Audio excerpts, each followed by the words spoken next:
रांजणगाव येथील विठ्ठल वाटिका नगरीमध्ये संत सेवालाल महाराज जयंती उत्साहात साजरी करण्यात आली। संत सेवालाल महाराज जयंती साजरी करण्यासाठी विठ्ठल वाटिका नगरीतील संपूर्ण बंजारा समाज बांधव एकत्रित आले होते।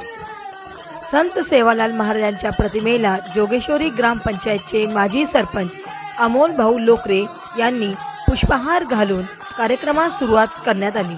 यावेळी विठ्ठल वाटिका नगरीतील विठ्ठल वाटेगाव प्लॅन्टिंग सेंटरचे मालक गोकुळ हिवाळे, थोर समाजसेवक काशीनाथ राठोड, कृष्णा पवार, साईनाथ राठोड व समस्त बंजारा समाज बांधव पारंपरिक वेशभूषा परिधान करून कार्यक्रमात सहभागी झाले होते।